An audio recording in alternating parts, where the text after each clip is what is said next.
buenas tardes para todos. Es un placer hoy de tarde compartir esta jornada donde tan amablemente el profesor Pascale accedió a nuestra invitación para comentar su libro, para reflexionar junto a todos nosotros sobre lo que son sus propuestas, siempre desafiantes, siempre interesantes.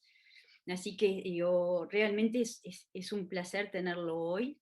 El libro es muy novedoso, pero más allá de novedoso, quizás como alumna de él, igual que muchos de ustedes que han seguido su trayectoria, algunas de las ideas que él nos está planteando, quizás sean ideas que él haya manejado ya con otra orientación, quizás, pero que haya manejado a lo largo de su vida académica y que nos haya transmitido por lo menos a mí ya lo ha hecho. Y yo diría que este libro, que por otra parte no le puede faltar a nadie, ¿sí? Lo tenemos que tener todos, tenemos que leerlo, tenemos que reflexionarlos, y hoy creo que va a ser como un punto de partida, ¿no? Como pateo la primera pelota, pero va a haber que leerlo y reflexionar mucho sobre él. Y simplemente yo quiero decir dos ideas que veo plasmadas en el libro, pero que también Ricardo me ha transmitido siempre. Una es que nos invita a pensar en el futuro, ¿sí? Y otro es que nos invita al hacer. Y realmente, si algo he aprendido de Ricardo y palabras que me resuenan de él es, estamos llenos de diagnósticos, diagnósticos enormes, muy bien hechos, con muchísima precisión y detalle. Y después de eso, ¿qué? ¿Después qué? ¿Qué hacemos? Dos renglones, nada más, no sabemos. Es parte de nuestra cultura ser así. Pero realmente los tiempos de hoy nos desafían en otro sentido, y esto es justamente el tema que él nos está planteando. Él reflexiona y nos plantea un camino para insertar la actividad económica en esta nueva realidad, para ajustarlo a los cambios, para apoyarnos en la tecnología, en la innovación, en los cambios de patrones culturales. Y es algo que es ya. A mí me preocupa porque de esto hablamos todos. Hay puestos de trabajo que no van a estar más. Lo decimos hace tiempo. Hay gente con, digamos, de mucha reputación que ya lo viene diciendo, y todos lo repetimos. Lo que me preocupa es justamente la segunda parte, que es la que invita a Ricardo, es el hacer. ¿Qué hacemos? ¿Qué puestos nos van a estar? ¿Qué personas se tienen que capacitar? ¿En qué? ¿Qué les ofrecemos de capacitación? ¿Lo estamos haciendo ya? ¿Estamos haciendo los programas, los cursos? ¿Los estamos ofreciendo? ¿Estamos haciendo esas campañas? Me parece que todavía estemos un poquito lejos. Por eso, insisto, este libro lo tenemos que tener, leer, aprovechar.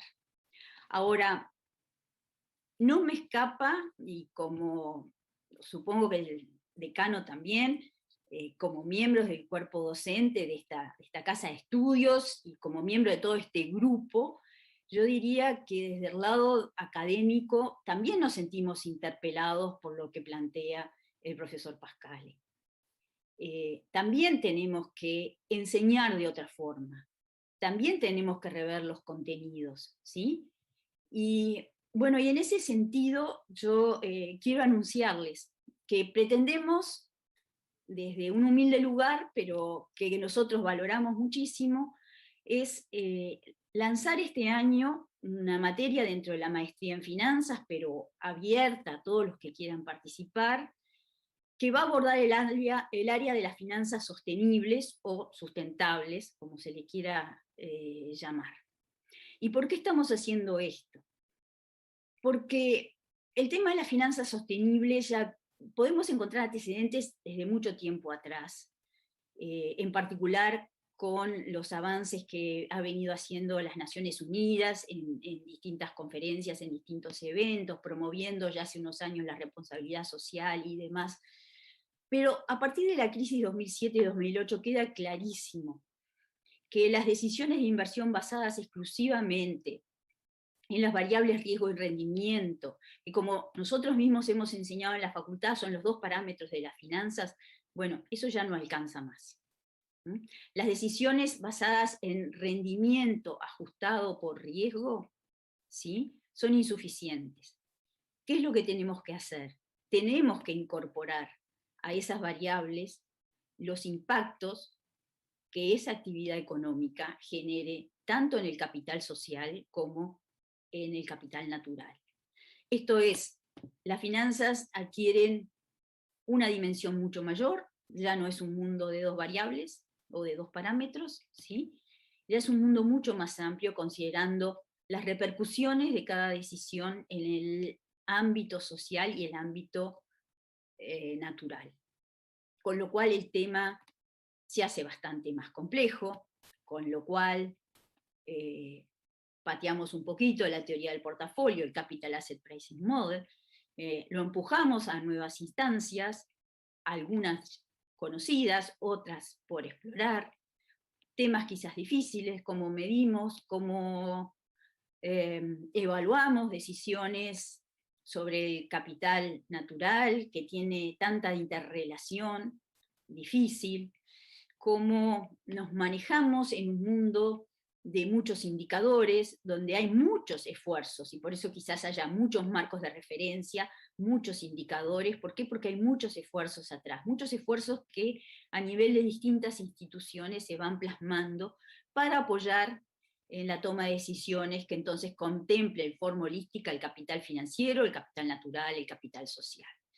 Y bueno, consideramos que este es nuestro granito de arena en desarrollar, con el apoyo del Banco Interamericano de Desarrollo, un área que no solo contemple la enseñanza, sino que contemple, por supuesto, la investigación, que contemple la extensión, y que haga de este tema, digamos, un tema importante, un tema novedoso, un tema que pretendemos que sea, digamos, que tenga un desarrollo horizontal. Con esto quiero decir que no solo la gente que hace la maestría en finanzas puede interesarle, sino que seguramente le va a interesar a mucha más gente.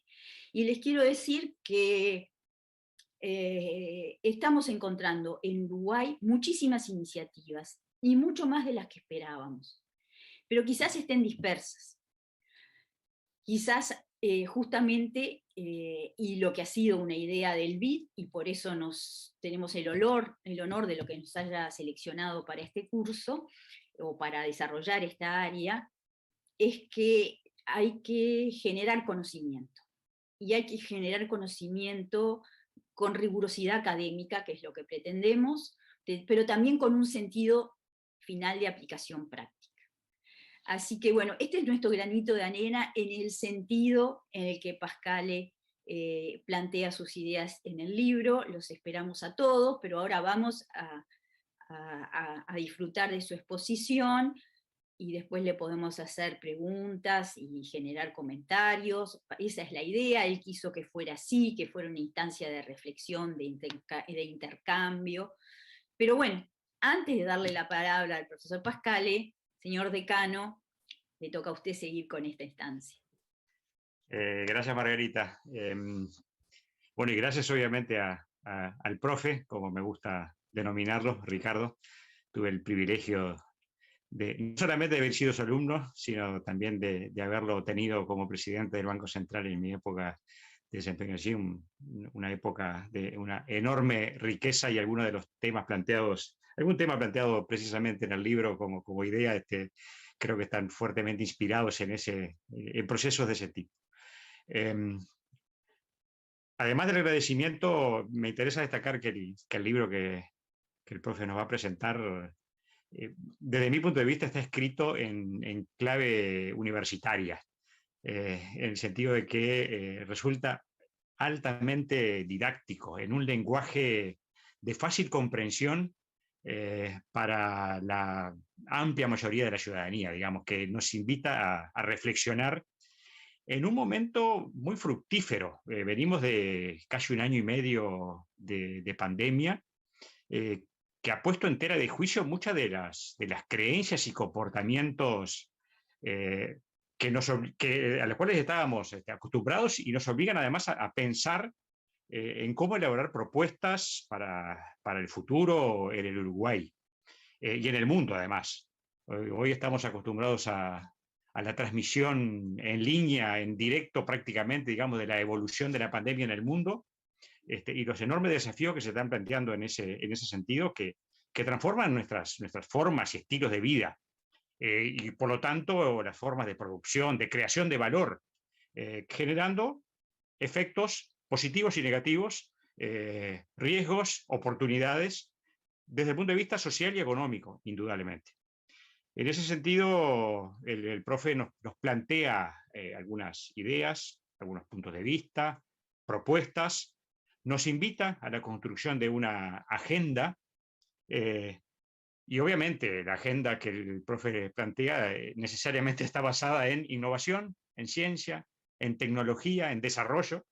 eh, Busca superar lo que denomina la tiranía del corto plazo, e incluso se pregunta cuánto tiempo le dedicamos a pensar en el futuro, y desafía también a la clase política, dice, ¿cuántos de nuestros políticos piensan en la construcción de futuro? Es decir, estamos acostumbrados a vivir pendientes de los equilibrios macroeconómicos, que sin duda son una condición necesaria, como Ricardo lo reconoce, pero también no es una condición suficiente para generar el desarrollo por el cual apunta. Plantea algunas, digamos, no solamente nos plantea el desafío de la situación, digamos, de lo que él denomina como el problema, sino que además se ocupa de caracterizar a los elementos que definen a este desafío. Se pregunta cómo construir futuro. Ahí hay un elemento que me parece digno de destaque, apela a lo que denomina, digamos, un consenso político que se vivió, digamos, como clima a la salida de la dictadura, en el cual todos los partidos políticos, independientemente de sus ideas, de su ideología, fueron capaces de ponerse de acuerdo en cuestiones fundamentales. Y a partir de ese consenso plantea un segundo desafío, dice, definir para dónde vamos a ir, cuál es el camino. Y obviamente las respuestas que plantea van por el lado de la inversión en educación, digamos, como un componente fundamental que tiene que ser motivo de consenso. Innovación, creatividad, que promueve desde la escuela. Estuve escuchando una entrevista que le hicieron en Perspectiva y precisamente señalaba, ponía como anécdota lo que son sus conversaciones con sus nietos que viven en el exterior, con los nietos que viven en Uruguay, y de alguna manera la diferente idea que manejan sobre innovación, sobre conocimiento. Bueno, eso es gran parte del aporte que Ricardo nos hace. Le incorpora una cuota de urgencia. Digo, creo que muchas veces no nos damos cuenta, pero ya estamos viviendo en la tercera década del siglo XXI, y en estos temas algunos países con los cuales históricamente nos comparábamos han hecho desarrollos mucho más acelerados. Vivimos de alguna manera en una suerte de cambio acelerado, drástico, y por lo tanto, si el Uruguay no se pone a rueda rápidamente, cada vez nos vamos a estar sintiendo más rezagados. Hay alguna reflexión en el libro que me preocupa, y lo estaba conversando previamente con Ricardo, es que el Uruguay ajusta por cantidad. Es decir, el Uruguay ajusta por población, es decir, que exportamos conocimiento envasado en personas, en lugar de exportar conocimiento en productos o en servicios. Y eso es un tema que como país, como sociedad, nos tiene que interpelar. Esto del conocimiento envasado en personas, digo, es algo que nos duele, nos tiene que doler como sociedad. Hace todo un razonamiento esencialmente económico, digamos, de los factores que explican el desarrollo, factores fundamentales, factores próximos. No me voy a detener en eso. Sí me voy a detener en los aspectos más de tipo ético y social que plantea como parte del desafío. Es decir, el crecimiento por sí no aporta nada sustancial desde el punto de vista del desarrollo de una sociedad. Y cuando habla de desarrollo, precisamente, pone mucho énfasis en la importancia que tiene la distribución del ingreso, evitar desigualdades, es decir, le da un profundo sentido ético de sostenibilidad y de equilibrio y de justicia social. A mí me gusta, cuando hablamos de futuro, me gusta seguir a un par de autores, Diamandis y Kotler, escribieron un libro que a mí me apasiona, dice, el futuro es más rápido de lo que pensamos. Es decir, el futuro ya llegó. Muchas veces la información sobre ese futuro está desigualmente distribuida. Y lo que tenemos que hacer es tratar de ver cómo podemos hacer para ponernos rápidamente a rueda de ese futuro, porque claramente estamos asistiendo a innovaciones absolutamente disruptivas. Lo que un profesor de la Singularity University, Salim Ismail, denomina o caracteriza por las 6D. Ismail habla de la digitalización, distorsión, disrupción, desmaterialización, desmonetización y finalmente la democratización, porque de alguna manera que es lo que resume las 6D de Ismail, y yo lo sentí muy cercano en el planteo que Ricardo hace sobre estas revoluciones tecnológicas y la importancia de la innovación en el conocimiento. Y la última referencia, así ya lo dejo con Ricardo, cuando habla, digamos, al final, en la tercera parte de la construcción de futuro, me encantó el uso, digamos, en los capítulos, creo que son el 9 y el 10, digamos, el paralelismo que hace con la música cuando dice que venimos lo tengo anotado para no equivocarme, de un tempo larguísimo y deberíamos pasar a un allegro vivace e con brío. Y realmente, digamos, la invitación a acelerar el ritmo, es decir, bueno, necesitamos salir de la tibieza, necesitamos incorporar cambios que realmente sean radicales. Y obviamente la recomendación es, hay que invertir en I+D. Esto pasa por la inversión en investigación y desarrollo. También hay números que como país nos siguen doliendo. Estamos con el 0,4 del producto de inversión anualmente. Y bueno, ahí hay, creo, algunos desafíos que tenemos que jugar como Estado, como sociedad, el rol de la educación. Y bueno, la gran ciencia para resolver grandes problemas, plantea Ricardo cuando habla del sentido de las misiones, referenciando a Mariana Mazzucato. Sin duda, esto es un tema atrapante, digamos, no es un proceso sencillo. Creo que es un proceso ineludible, porque todos vamos a vivir en el futuro. Digamos, si hay algo que compartimos es el futuro. Por lo tanto, creo que es imperioso incorporar este tipo de temas, con los riesgos que tiene, con los lados oscuros que indudablemente tiene. La reconversión de la fuerza laboral, eso sin duda es un tema enorme. La distribución del ingreso, las disparidades, las disfuncionalidades. Así que de alguna manera creo que tenemos una agenda por delante que seguir construyendo. Hay algún aspecto que Ricardo menciona en el libro vinculado con trabajos de OPP, con la construcción de la Agenda 2050, un proceso que estuvo liderado por uno de los profesores de nuestra facultad, el profesor Fernando Isabela. Digo que creo que van en la buena línea, es decir, de alguna manera encender las luces largas para poder mirar a largo plazo y tratar de definir ese camino. Así que de mi parte, por ahora, el agradecimiento y bueno, los dejo con Ricardo.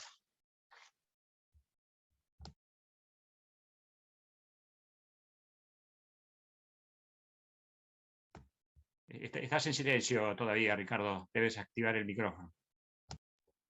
Bueno, señor decano, profesor Roldós, muchísimas gracias por la invitación para estar en mi alma mater, que es la Universidad de la República y en particular la facultad nuestra, donde era estudiante y ya trataba de dar algunas, no clases, pero por lo menos ahí era ayudante de clase. O sea que toda una vida y vamos al grano porque el tiempo es corto y lo que quiero más que lo que yo digo, lo que importa mucho menos que lo que yo diga que lo que digan los demás, ¿no? Que lo que traten de aportar o preguntar o con mucho gusto o discrepar, porque esto tiene motivos de opiniones. Y lo primero que voy a hablar es la motivación del libro. Yo creo que siempre me atrapó a mí yo creo que no dar en las ciencias nuestras tema más importante o más atrapante que saber por qué algunos países crecen y otros países no crecen.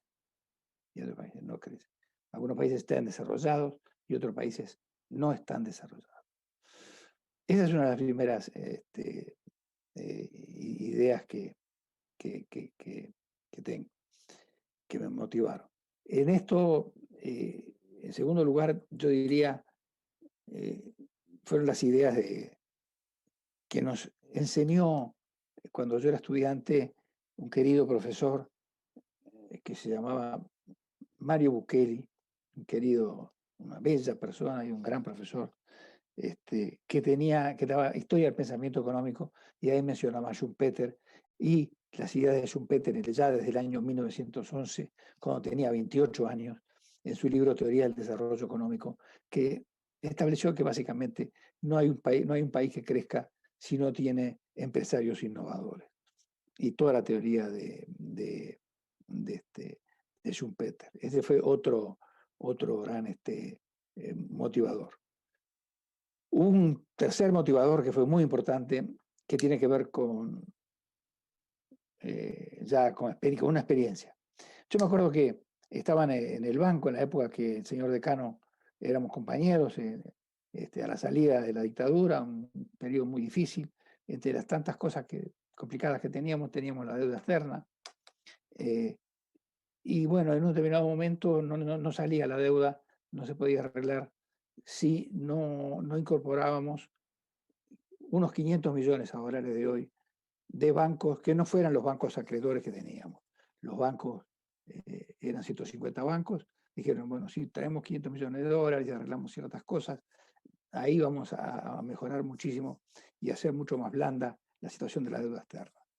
Entonces, en aquella época, llamo a los muchachos, quizás tú te acuerdes, a Juancho Lascuaga, que era el gerente de esa área, y le digo, bueno, nos reunimos, le digo, vamos a redactar un telex. Lo que se usaba en esa época era un telex, que era un aparato parecido a una máquina de escribir, pero a medida que ibas escribiendo con cierta fuerza que tenías que hacer con los dedos, iba apareciendo, digamos, un mensaje en otras partes.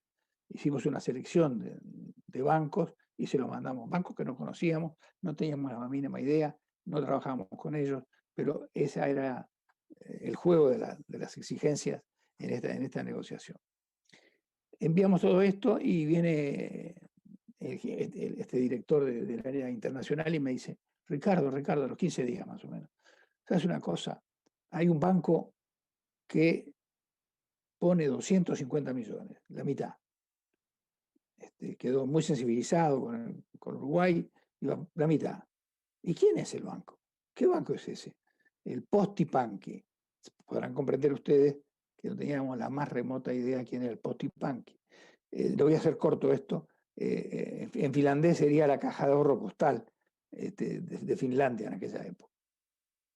Bueno, le digo a mi secretaría, chicas, mire, ahora tengo que ir a la reunión del bloque de pagos, Banco Internacional de Pagos en Basilea, y quiero una cita en Helsinki con el Postipanqui para agradecer esto porque nos había salvado la vida.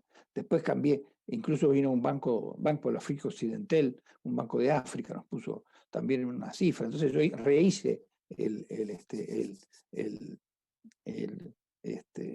telex. Entonces imagina que siempre la necesidad nos pone, nos hace hacer hasta entre literatos y lo que había que hacer se hacía. Y ya recambiamos el tele diciendo que los bancos estaban apoyando, etcétera, etcétera, etcétera. Y enseguida completamos los 500 millones de dólares. Voy a lo que quiero poner. Llego a Helsinki de mañana, yo salía de noche, o sea, estaba por un día en Helsinki. Bueno, me invitan a comer al banco, las cosas habituales, agradezco, en fin, de las formas posibles, la gentileza que habían tenido y el apoyo a una democracia muy frágil y naciente, que lo único que queríamos que no se nos atavillara después de tantos años de dictadura. Y allí me dicen, bueno, sí, cómo no, pero después que termine esto, sabemos que a usted le gusta el arte, usted es un admirador de Alvar Aalto, que fue quizás el más importante arquitecto que estuvo en Finlandia, ¿no? Y además era un gran diseñador, un hombre contemporáneo, y algunos museos. Le dije, sí, encantado. Y bueno, entonces le vamos a poner va a tener un coche a su disposición con una funcionaria de la Cancillería y que le va a llevar. Entonces, bien, era una chica extremadamente joven. Pero está hablando de una chica, tendría 30 y muy pocos años, y muy, muy pocos años. Bueno, mucho gusto. Bueno, ella empieza a hacerme recorrer Helsinki, y he determinado con cierto detalle, y sobre todo en estas partes artísticas y arquitectónicas, en determinado momento en uno de los museos estábamos tomando un café y le digo, fulana, yo la verdad que tengo que felicitarla, siendo tan joven, es la número 4 de la Cancillería, es la jefa de toda América Latina, de la Cancillería finlandesa. Es una cosa fantástica, ¿no? Por supuesto que yo tenía muy claro que en Finlandia ya la igualdad, en fin, los problemas de género estaban muy ya trabajados de mucho tiempo atrás. No se me hubiera ocurrido nunca decirle, y sabiendo que es mujer, ¿no es cierto? Hubiera sido una ofensa horrible. Entonces, la edad, me basé en la edad. Y ella me dice, no, Pascal, no, está equivocado. Yo soy una perdedora. Pero ¿cómo una perdedora? Una mujer de su edad, las 4 de la Cancillería, no está ahí por casualidad. Bueno, en fin, dime mis concursos acá. Pero yo en realidad les voy a explicar por qué soy una perdedora.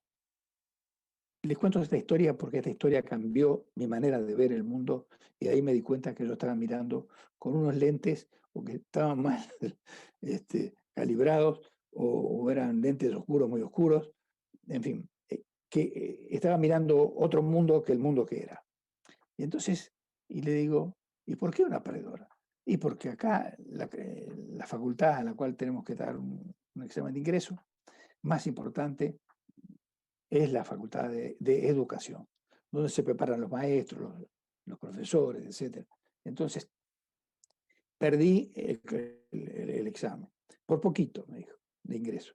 Entonces, como perdí el examen de ingreso, estoy en la Cancillería, como diciendo, en fin, tomé otro camino de perdedora, me dice. Por tanto, y yo digo, yo ya sabía más o menos la respuesta a lo que le iba a preguntar a esta altura. Yo, se puede imaginar, la cara mía cuando me decía que era una perdedora porque no había entrado. Bueno, y le digo, y dígame, ¿y por qué es tan difícil el examen en el ministerio, en la Facultad de Educación? Bueno, es muy difícil el examen en la Facultad de Educación, me dice, porque ¿sabe por qué? Me dice, porque los mejores finlandeses, hombres y mujeres finlandesas, los tenemos que reservar para generar y formar a nuestros niños, a nuestros jóvenes, a nuestros adolescentes, para tener un país más igualitario, más próspero, más inteligente, más verde, cosas que tocaré después. Esta anécdota del Postipanqui, ustedes se imaginan que estaba hablando de un país que tenía como principal universidad la Universidad de la Educación. Era la más difícil de entrar. En otros países se eligen otras carreras, no era ni ingeniería, ni medicina, ni... No, era la Facultad de Educación. Esta historia, bueno, después terminó, obviamente tuve la amabilidad de llamar al aeropuerto, pero me quedó en mi cabeza ya desde los años 80, de segunda mitad de los 80, en la cabeza, y ahí empecé a profundizar en este tema, porque me di cuenta que estábamos en otro mundo, o el mundo era otro, y iba hacia otro lugar, y yo no lo estábamos teniendo en cuenta. Después hice estudios más regulares, digamos, más curriculares sobre el tema de la economía del conocimiento y de la innovación. Y estas digamos, motivaciones que yo tenía se me fueron ampliando con algunos temas particulares. Primero, que lo vamos a tocar en 2 minutos, la divergencia de Uruguay con países que fueron nuestros referentes fue creciendo, se fue haciendo cada vez más grande la brecha, con esos países que eran nuestros referentes, y algunos que no eran nuestros referentes, pero que eran parecidos a nosotros. Eso me impactó mucho. Después me impactó mucho, a mí me gusta mucho la clínica, en economía y en finanzas. Antes de agarrar el lápiz, tengo que saber el paciente cómo está y lo tengo que ver yo. Y si todo el mundo, si me dicen en un país, todo el mundo se está muriendo de hambre y el Producto Bruto está que es estupendo, bueno, alguna cosa no están marcando los números que hagan elocuente esas cifras. Entonces, veo que hay una gran divergencia y después ahora, la verdad, se me viene el tema de Asia. Tuve la suerte de, en esos años que hablábamos de la democracia, capitaneados por otro profesor de esta facultad, que era el canciller de la República y que es un querido amigo y un gran maestro mío, de quien fui alumno, Enrique Iglesias, era el canciller. Se decide de entablar relaciones diplomáticas con China,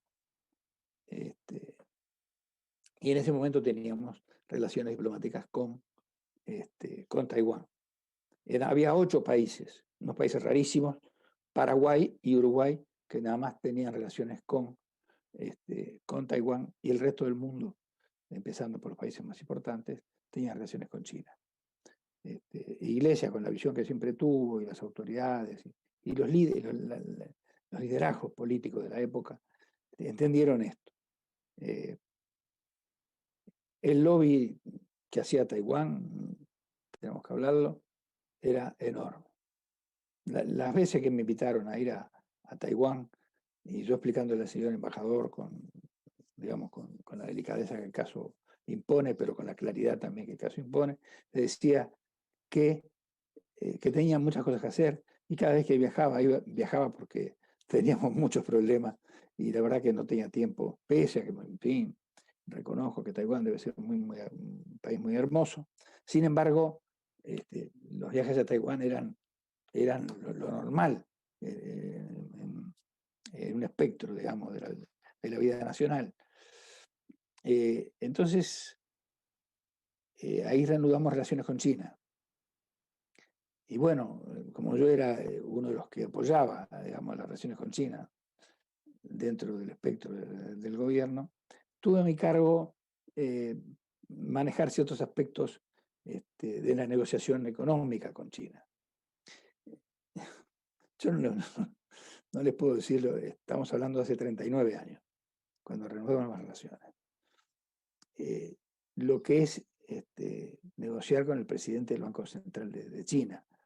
Yo no me animaba a hablar, pero no me animaba no porque tuviera miedo, no me animaba porque tenía la clarísima sensación de que la sabiduría que tenían atrás, acumulada de 4.000 años de cultura, era tan grande que ya sabían lo que yo estaba pensando, que no me preocupara.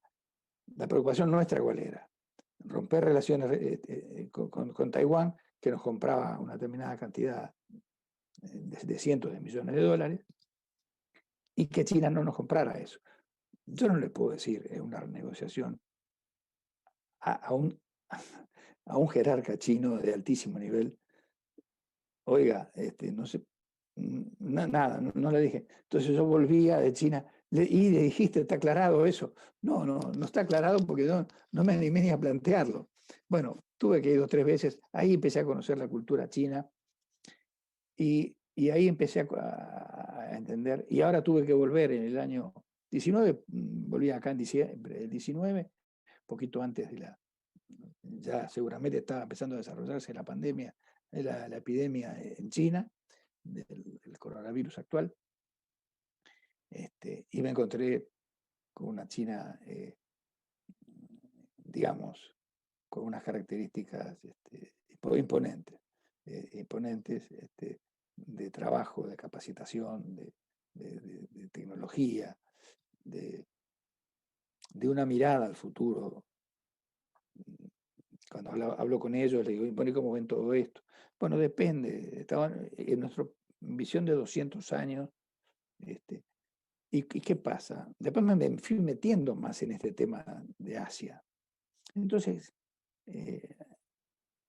digamos, fui entendiendo que en los 2500 años, supongamos, Agnus Madison, un economista muy importante que trabajó mucho en estas cosas, en 2500 años de vida de la humanidad, ¿no? De hoy para atrás, muy pocos siglos, muy poquito tiempo, Occidente fue hegemónico, fue el líder, que fue a partir de la revolución de 1771 en Inglaterra, industrial.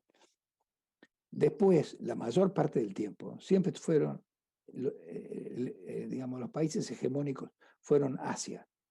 Entonces, este último viaje ya me removió mucho más, porque dije, a todos los problemas que estábamos teniendo y a todas mis experiencias anteriores de Occidente, se me agrega esta de Oriente. Y hoy sabemos que tenemos dos grandes polos allí, uno de Occidente y otro de Oriente. Y uno cuando ve la forma que trabajan, el amor por el trabajo, una cierta solidaridad, digamos. Yo me tengo que poner un tapaboca porque si no puedo enfermar al otro, o el otro me puede enfermar a mí. Eso lo tienen claro. Hay que usar tapaboca, usan todos tapaboca. Siempre lo usaron, normalmente. O sea, a veces no siempre se da en todos los países ese tipo de situaciones.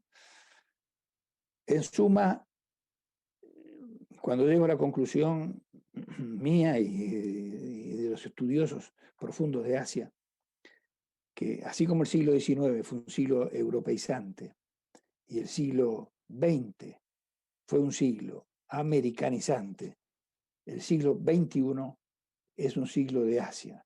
Y vayamos a saber hasta cuándo. No se olviden de esos 2500 años en el cual nosotros nacimos justo en el pedacito en el cual los países de Occidente eran hegemónicos. De allí que toda nuestra cultura y todas nuestras enseñanzas, rara vez, y esto es lo que referenciaba el señor decano, como a repetir, tengo los nietos acá, ahora me dijeron otra cosa, me dice, estamos estudiando a los vikingos, y decime una cosa, fueron tan importantes los vikingos, porque van 3 clases hablando de los vikingos, y me hicieron comprar un libro de los vikingos.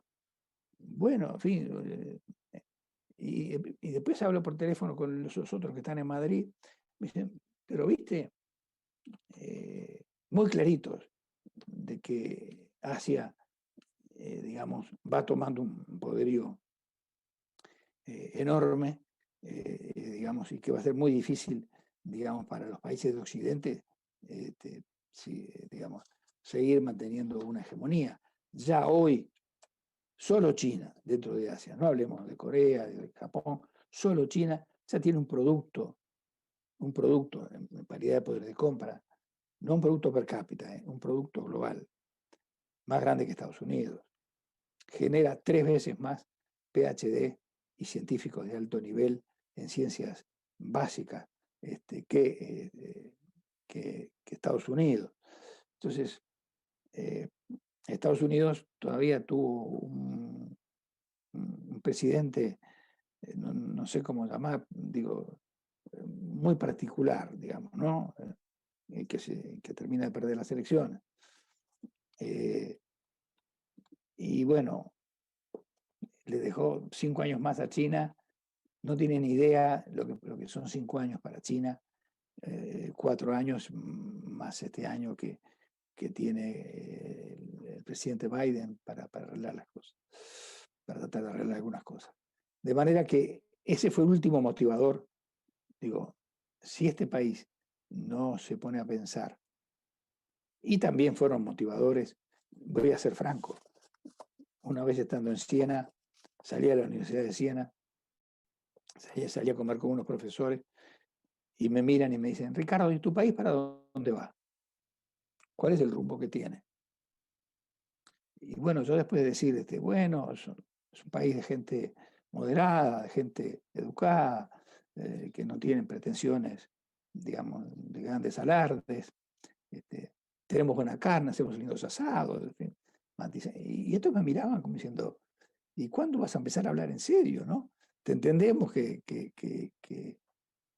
al principio de vuelta, pero concretamente, ¿a dónde va tu país? ¿En qué revolución tecnológica está ubicado tu país? Y bueno, no es agradable, no es agradable. No es agradable que a mí me pregunten, ¿para dónde va tu país? Esto me hace acordar a que vos vas a salir en un avión y tú seas el piloto y digas, bueno, sé menos de combustible y arrancamos y salimos, ¿eh? Sin plan de vuelo. Bueno, salimos, da una vuelta en avión a la altura que queremos, con los trazos que queremos. Esto de no darse cuenta hacia dónde va el mundo es como, está estudiado, es como, por ejemplo, en un vuelo Los Ángeles, Washington, D.C., si la nariz del avión está menos de 1 grado corrida desde Washington, que sería el destino final, el avión termina llegando a Nueva York. Es decir, que hay que tener muchos cuidados también que, sin darnos cuenta, la sucesión de cortos plazos nos va transformando en un largo plazo y terminamos en Nueva York, en este caso, digamos, metafórico que estoy diciendo. Entonces me pongo a ver, estos fueron las grandes motivaciones. El problema, ¿cuál es el problema del país? Es lo que yo llamo el problema. Está muy estudiado por distintos profesores de la Universidad de la República en particular. Luis Bertol, no quiero nombrar a Gabriel Odone y tantos otros que han hecho aportes muy significativos sobre el problema. El problema es que tenemos un rezago. Si María Laura, si fueras tan amable, podrías ponerla así, queda más, quizás más claro las diapositivas. Bueno, esta diapositiva es el PIB per cápita de Uruguay desde el año 1870 hasta hace un poquito, que la realizó un profesor Bértola, que ha hecho grandes estudios, es como ustedes saben, el profesor de la Universidad de la República.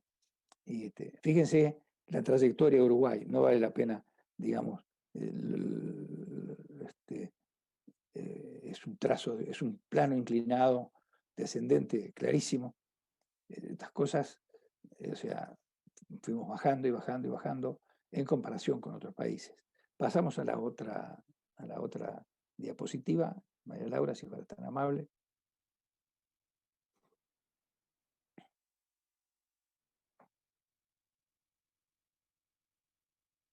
Ahí está.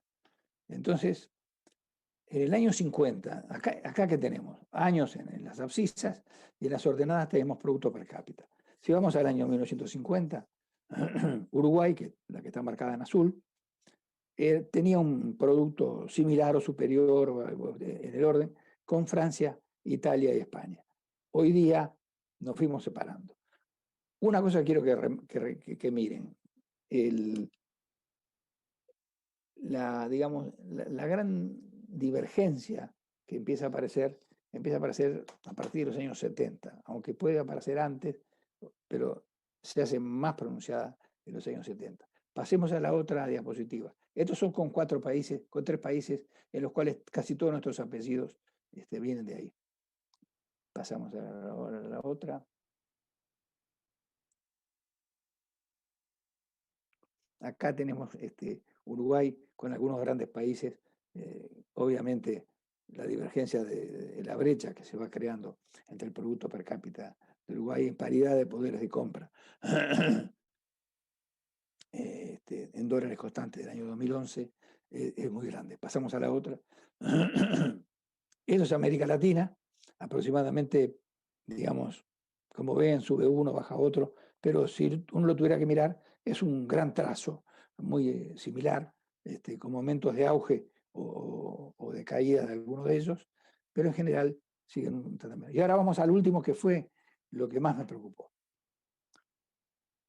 Que tuviéramos, que nos alejáramos de Alemania, de Japón, qué sé yo, en fin, Estados Unidos, no me hubiera preocupado mucho, pero acá me preocupa mucho más esto. Países que son pequeños, elegí Finlandia, Australia, Nueva Zelanda y Singapur.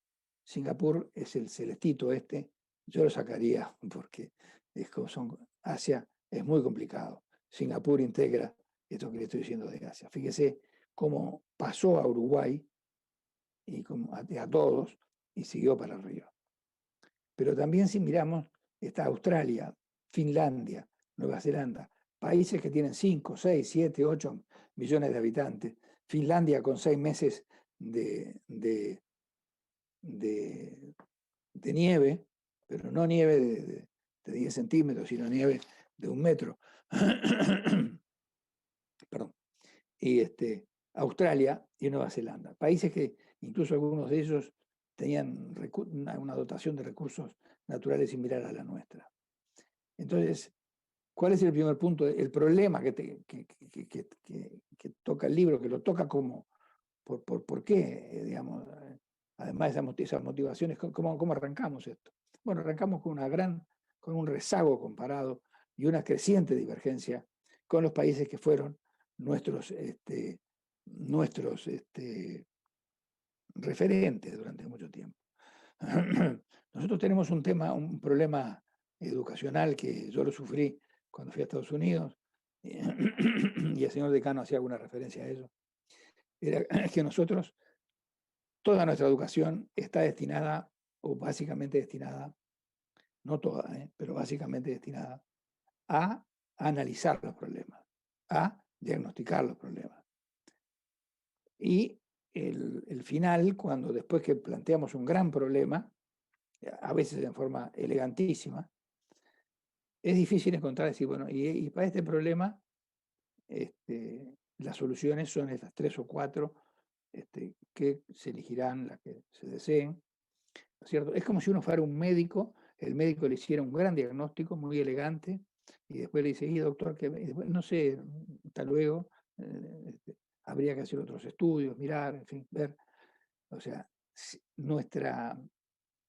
esto viene de una herencia de nuestra educación afrancesada. No nos han puesto en nuestra cabeza una forma de solucionar los problemas, de pensar creativamente, sino lo que hacemos era básicamente, digamos así, analizar, diagnosticar, incluso con elegancia, con potencia, pero después, si es un problema grande, ¿qué pasa? O un problema chico, no estamos entrenados a esos efectos. Y tanto fue así que cuando yo, digamos, estaba en la facultad, en el grado, en el cargo que hoy tan dignamente detenta la profesora Roldós, voy a estudiar en la Universidad de California, a hacer un postdoctorado ahí para profundizar en finanzas. Primer materia, había que hacer un paper al final para entregar el curso. Yo hago un paper, 120 páginas. Imagínense, un paper tal cual digamos, la cultura nuestra había sido. Un paper que arrancaba con introducción. Antes. Podemos sacar las diapositivas, María Laura. Muchísimas gracias. Después te haré recordar alguna otra. Entonces, yo escribí por qué los países crecen, pero, en fin, según el tema que era. Introducción, antecedente, marco teórico, era una cosa imponente, ¿no? 120 páginas. Y al final eran las recomendaciones, o sea, bueno, tengo este problema y este problema se puede resolver de esta forma, de esta forma o de esta forma. Y ahí yo entraba a patinar. Hay que ser bien franco en esto, si no uno pierde la confianza de quienes nos están escuchando y el respeto de quienes nos están escuchando. La verdad, puse cosas como se ponían. Bueno, este tema, como se ve, es extremadamente complejo. Y además tiene muchas aristas. Ya lo sabemos que tiene muchas aristas. Ya sabemos que es muy complejo. Bueno, pero dentro de esa complejidad y dentro de esa cantidad de aristas, bueno, ¿cuál es el camino? ¿Cuáles son los caminos que se pueden tomar? Bueno, entonces esto hay que hacer un nuevo estudio para ver. En definitiva, no dije nada. Escribí 120 páginas, no dije nada. Entonces, viene el profesor, que era digamos, a los que son profesores de finanzas, había sido profesor de Markowitz y de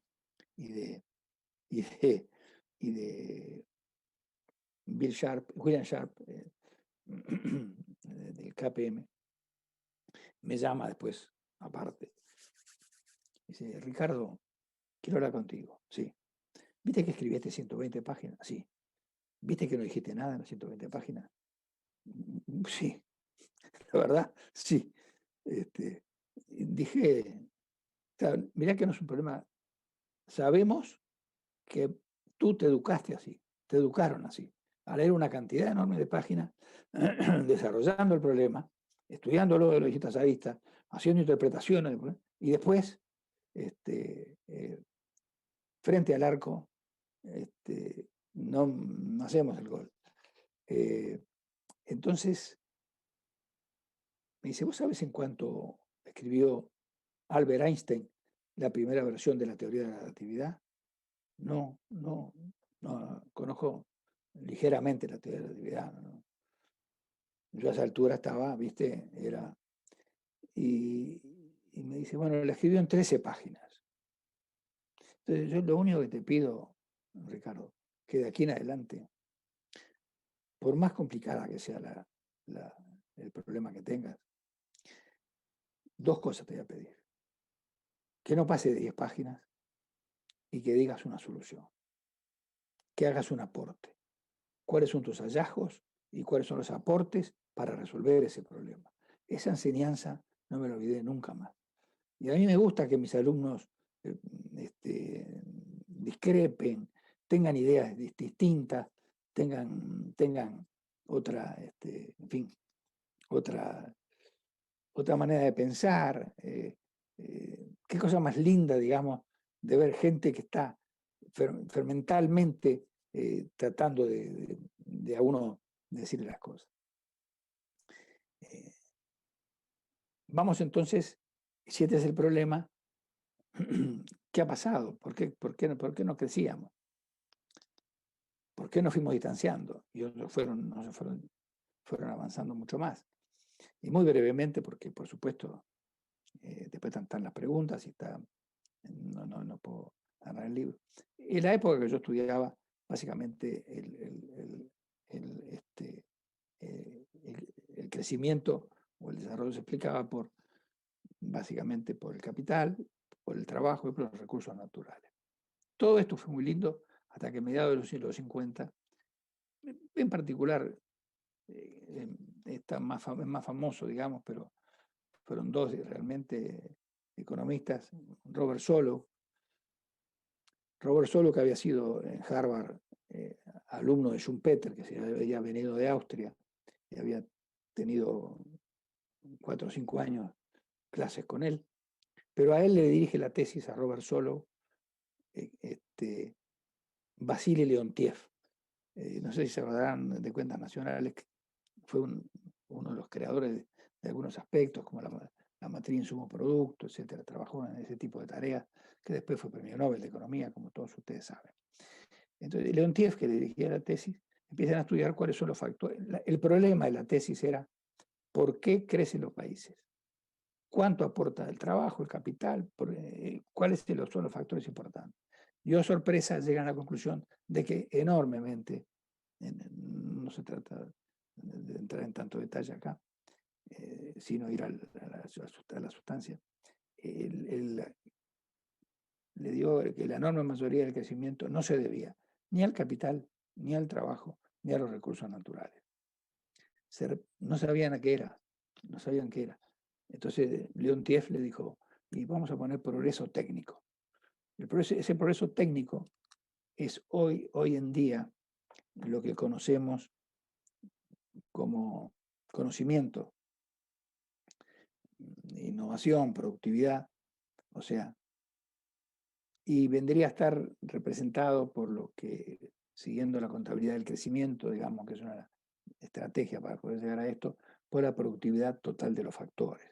Esto es, aquella parte del producto, del crecimiento del producto, que no puede ser explicada ni por el crecimiento del trabajo, ni por del capital, ni por los recursos naturales, sino que son otros elementos, son innovaciones, digamos, el conocimiento, que es lo que lo hacen crecer. Este modelo de Solow, muy famoso, otro, hay que ser justo en estas cosas, otro autor australiano, Swan, fue concomitantemente hizo un modelo similar, y a veces se le conoce como el modelo de Solow-Swan. Solow después quedó como digamos, más citado, más como el creador de la teoría. Fue en definitiva el primero que formalizó en un modelo con un conjunto de supuestos, el modelo neoclásico, que formalizó el conocimiento en el crecimiento económico y la importancia del conocimiento en el crecimiento económico. Después vendrían otros y dirían, ojo, que no es exógeno, por un conjunto de motivos, no se da una convergencia entre los países. Y allí tenemos autores del porte de Kenneth Arrow, de Robert Lucas, y el último premio, uno de los últimos premios Nobel, Romer, que se metieron a ver ese residuo de Solow, o sea, esa productividad total de los factores, cuáles eran las causas que lo creaban. Porque si eso era lo que hacía el diferencial de que un país creciera o no creciera, o creciera más o creciera menos, si tenía mayor productividad de los factores, se metieron en esa parte y son modelos de tipo endógenos, ¿no es cierto? Y entonces, en América Latina y en Uruguay también, tenemos que justamente la PTF, o sea, la productividad total de los factores, ahí donde está el caracú del crecimiento, ha sido muy bajita, muy tenue o negativa. Entonces, el gran mensaje acá, el conocimiento ya pasó a ser hace muchos años el factor más importante para distinguir si un país crece o si no crece. Si un país crece o si no crece. Aquí te pediría, si me pones María Laura, si fueras tan gentil, la gráfica que viene, que es una gráfica generada por los servicios científicos del Banco Mundial. La otra, María Laura. Esta. Fíjense que en el eje de las abscisas, ¿qué tenemos? A medida que nos desplazamos hacia la derecha, tenemos que la sociedad o la economía tiene un mayor componente como economía del conocimiento. Es decir, hace una mayor aplicación económica del saber. Por supuesto que en la parte superior está Noruega, Estados Unidos, Suiza, en todos esos países que ustedes imaginan. La pueden mirar con mucho gusto después en la transparencia. Y el tema importante es digamos, que no es una recta. El ajuste que mejor les dio al Banco Mundial, a los estudiosos del Banco Mundial, fue una función de carácter exponencial, en el cual muestra claramente, en el eje de las ordenadas está el producto per cápita. Es una palabra. Cuanto más conocimiento, más economía del conocimiento sea, ¿no es cierto? Más incorporación de conocimiento se ponga, digamos, en la generación de bienes y servicios, mayor va a ser el producto per cápita. En una forma no lineal, sino exponencial con un R2, en fin, que para una ciencia social como la economía es muy alto. La conclusión que saca el Banco Mundial y que la OECD y que tenemos todos es que no hay ninguna economía en el mundo que sea desarrollada que no haya ingresado en la economía del conocimiento. Esa es una conclusión fundamental. Podemos sacar nomás, si fuera tan amable, María Laura, la transparencia. Sin transparencia, sin transparencia. Después volvemos sobre esto. Después volvemos. Ahí está. Conjuntamente con estos desarrollos teóricos hubieron revoluciones tecnológicas. Vamos a poner 4 revoluciones tecnológicas. Primero, la revolución del año 1771, que fue la revolución industrial, no la vamos a tocar. Entramos en el siglo XX. En el siglo XX arrancan 3 revoluciones tecnológicas que las estamos viviendo hoy. Una de ellas, la de 1908, en el cual lo que se preocupaba era la producción en masa, la producción de las cantidades. Se pone en 1908 porque en 1908, digamos, como Big Bang, el señor Henry Ford pone en el mercado su famoso modelo T de Ford. Pasamos, si ustedes quieren saber bien cómo era la revolución de las cantidades, bueno, después veremos que Uruguay está en esta revolución justamente, básicamente, no con excepciones muy notorias y muy encomiables, pero básicamente lo que mueve la aguja. Charles Chaplin hizo una película, o interpretó una película que se llama Tiempo Moderno. Muchos de ustedes posiblemente la vieron. Imagínense la calidad actoral de Chaplin realizando esta película. Es la descripción de esta revolución industrial. Pero venimos hacia 1971 y ahí, que después vamos a volver a todo esto, en un laboratorio, en su laboratorio de Santa Clara, Intel desarrolla el primer microprocesador. Microprocesador que dio lugar, digamos, al advenimiento de las tecnologías de la información y las comunicaciones, las ICT o las TIC, como ustedes conocen. La facultad, gracias a la visión del rector de la época, que era el ingeniero Mayolo, compró la Facultad de Ingeniería el primer computador importante que tuvo el Uruguay, que era un IBM 360, que nos llevaron a verlo de la facultad. Hicimos como un paseo por aquella facultad. Esta revolución, que empieza en 1971 con el chip es lo que es el hallazgo, empieza a hacer crecer el conocimiento en una escala más que exponencial, enormemente, digamos, de una velocidad enorme. El crecimiento del conocimiento en estos años ha sido mucho más que en siglos. Y estábamos en esta revolución, por eso les dije hoy, recuerdan cuando vimos las divergencias que íbamos teniendo con los países, recuerden que fue en torno a los 70, de los 70 en adelante empieza esto. Es cuando justamente se instala la economía del conocimiento, es decir, aquella economía que hace, digamos, un uso importante del saber en la producción, en la generación de bienes y servicios. Antes de eso estamos separados, pero después ya la separación fue grande. ¿Por qué? Porque ellos ingresaron en esa economía que se basaba en el conocimiento y nosotros no ingresamos en esa economía que se basaba en el conocimiento. No hay que confundir eso con usar tecnología.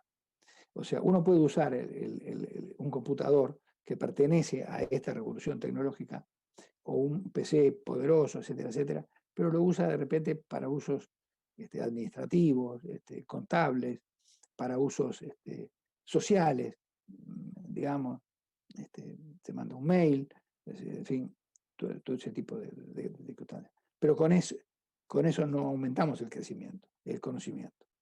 La importancia que tuvo el chip para la economía del conocimiento fue que a partir de ese chip, y de los programas que permitía generar, se pudo generar más conocimiento. Este es un punto importante. Si no se puede confundir, viste que fulano tal usa tal tecnología. Una cosa es usar una tecnología y otra cosa es crear esa tecnología. Realmente, los que hacen mover en forma muy importante el bienestar de la gente son los que crean la tecnología, no tanto los que la usan, que mejoran la productividad, pero los pueblos esos no reciben tantos beneficios como los otros, ni cerca. Y estábamos en plena revolución, digamos, del conocimiento, cuando aparece una nueva cosa que los teóricos no saben si decir que es una nueva ola digamos, de la revolución del conocimiento, que se llama revolución 4.0, sería la cuarta, o es una nueva revolución. No importa tanto la taxonomía, lo que importa es que está. Esta revolución nueva, o esta avalancha, o esta ola nueva que se viene como la 4.0, tiene una cantidad de cosas, de innovaciones muy, muy disruptivas, como la robótica, la inteligencia artificial, la automatización, que va a tener repercusiones, como bien decía el señor decano, sobre el mercado de trabajo y demás, el blockchain, el Internet de las cosas, por decir alguna cosa, y la genómica avanzada. Pongo la genómica avanzada al final porque las dos mejores vacunas, mejores en el sentido de mayor cobertura digamos, frente para hacer inmunidad, son la vacuna de Pfizer-BioNTech y la vacuna de Moderna. Ambas vacunas están hechas con el mensajero RAN, un tema técnico de biotecnología que no lo vamos a ingresar, pero sí está basado en la genómica avanzada, que tuvo posibilidad de crearse esa vacuna en base a que existía este conocimiento. Entonces, visto esto, cuando yo estaba en Siena, hoy si tendría que estar hoy en aquella cena de Siena que me preguntaron ¿dónde va tu país? Hoy, después de haber estudiado bastante más, le tendría que decir, nos salteamos dos revoluciones tecnológicas. ¿Cuál es? La del conocimiento y cuál? La 4.0. O sea, estamos en la revolución de las cantidades, de las masas. Insisto, hay excepciones y excepciones excelentes. Por mencionar, ya que estamos en la Universidad de la República y además con todos méritos, el ingeniero Rafael Guarga, el profesor Guarga, desarrolló una de las pocas, digamos, innovaciones para el mundo que tiene Uruguay, él era catedrático de dinámica de los fluidos, el otro día estuve con él, sacó un libro espléndido sobre este tema, en el cual se sacan las heladas. Y ahora están sacando incluso la niebla que pueda haber en el canal de Panamá cuando pasan los barcos y demás. Y también está, por ejemplo, la de para el tinnitus, que es un zumbido en el oído, la que hizo el doctor Daniel Drexler, que también es músico, es médico y músico. Y por ser músico se le incentivó la idea de por qué el tinnitus estaba, y bueno, generó una innovación para el mundo también. Y estamos teniendo innovaciones, por ejemplo, el Instituto Pasteur de Montevideo termina de hacer, con miras a esta economía del conocimiento, el primer Venture Builder. Venture Builder, que sería algo así como después lo vamos a ver si no sé si hay tiempo, creo que no, sería como una fábrica, digamos así, de startups, usted no tiene, es admirable la cantidad de chicas y chicos científicos que tenemos, que no queremos que se nos vaya, ¿no es cierto? Que no queremos que se nos vaya. Entonces, nos salteamos dos revoluciones tecnológicas con las excepciones que les vengo diciendo. Y otras, como por ejemplo también la de Jodal en Genexus, que desarrolló todo un sector, digamos, o impulsaron un sector de la informática y demás. ¿Y cuál es el problema que hay acá? Hay un punto que el decano tocó y tocó muy bien. El futuro en Uruguay no está en la agenda, así como para un asiático está en la agenda, en Uruguay no está en la agenda. Pero no está ni en Uruguay, ni está en muchos países, digamos, del mundo occidental. Asia mira con una agenda grande. Eso no quiere decir que no se hayan hecho estudios, como bien decía él, un estudio que lo recomiendo que lo lea, del año 19, creo que fue, sí, del año 19, que lo dirigió Fernando Isabela, Uruguay más 50, que es un excelente estudio que vincula todos estos temas de la economía del conocimiento. Y también quiero recordar un trabajo que hizo muy lindo en el año 2005, en la publicación del Programa Naciones Unidas para el Desarrollo, tenía una parte de allí, y me acuerdo que Lucía Pitaluga, no quiero que... Lucía Pitaluga estaba, yo las tengo ahí en el libro puestas, creo que era Cecilia Jambí y Viviana Lancilota, 3 economistas, todas que egresadas de nuestra facultad, desarrollaron la parte teórica de la parte teórica del informe ese de desarrollo como digamos algo digamos Uruguay hacia una economía del conocimiento. Quiere decir que esto ya muchos académicos y académicas ya fueron poniendo digamos, el tema en la mesa. Bueno, entonces este libro lo que busca es ponerlo de nuevo en la mesa y decir, vamos, para acá, si se puede, y demás. Entonces, el futuro no está en la agenda. No estar en la agenda del futuro, ¿qué es lo que te sucede? Que otros te van a decir cuál es el futuro tuyo. Te van a colocar otros en el futuro. Y hay una tiranía del corto plazo. Hay una tiranía del corto plazo. Las cosas de todos los días que unos tenemos, y sobre todo los jerarcas. Pero yo creo que esto involucra a todos los colectivos sociales, los grandes colectivos sociales. Y el corto plazo siempre existió. Una cosa que tienen que tener claro, y ustedes que posiblemente me estén escuchando, mirando, líderes, para mí líderes, lo digo liderazgo en un sentido amplio, pueden ser líderes educacionales, políticos, científicos, líderes de tipo, digamos, empresarial, líderes sindicales, en fin. El corto plazo siempre lo van a tener. Por supuesto, hay veces que está más complicado, como es ahora, o como nos tocó a nosotros en el año 85 o 90, que el país se caía a pedazos. Pero siempre tuvimos presente que aún en el corto plazo se pueden hacer cosas. El presidente Lincoln, que pasa a la historia como uno de los grandes presidentes de Estados Unidos, es famoso sobre todo por haber abolido la esclavitud. Pero además era un hombre, digamos, era un gobernante superiormente dotado, fuera de toda duda.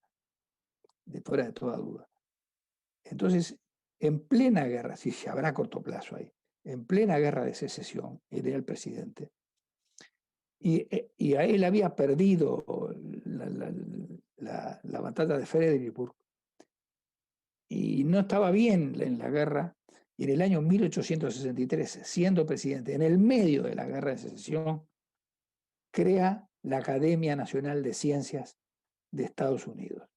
Todo el mundo pensaba que estaba loco, que era un hombre, digamos, de ideas. Y él crea, y cuando le preguntaron por qué creaba eso, porque no quiero, voy a poner a decir las palabras exactas, porque me niego a aceptar que el único propósito de la nación fuera meramente sobrevivir. Entonces, cada vez que veo el corto plazo, y que por el corto plazo no puedo hacer no podemos pensar en largo plazo, me viene a la luz y trata de iluminarnos esta frase de Abraham Lincoln. Entonces, no tenemos un buen acuerdo nosotros con el futuro, no tenemos una buena relación con el futuro, realmente. Si uno mira toda la prensa, rara vez encontrará algo que hable del futuro seriamente. Siempre más bien es la coyuntura, y la coyuntura es importantísima. La coyuntura es importantísima, el mantenimiento, como decía el señor decano, de los equilibrios macroeconómicos es una condición necesaria, suficiente para crecer. Pero vos podés tener muy controlada la inflación, muy bien el déficit, muy bien la deuda externa, muy bien el tipo de cambio, en fin, en términos reales y demás, y eso no te va a asegurar, en la tercera década del siglo XXI, no te va a asegurar que vas a crecer. O sea, no tenemos una buena relación, no hemos encajado bien los legados del pasado con los problemas del presente, con los desafíos del futuro. Y eso, digamos, toda teoría, digamos, social contemporánea que no tome en cuenta el futuro o el tiempo, nos puede llevar a dificultades. Este es el mayor tema. No pensar en el futuro, no tener futuro. El futuro, no sabemos cuál es el futuro. Pero esto viene de hace 70 años, ¿eh? No es un tema de ahora.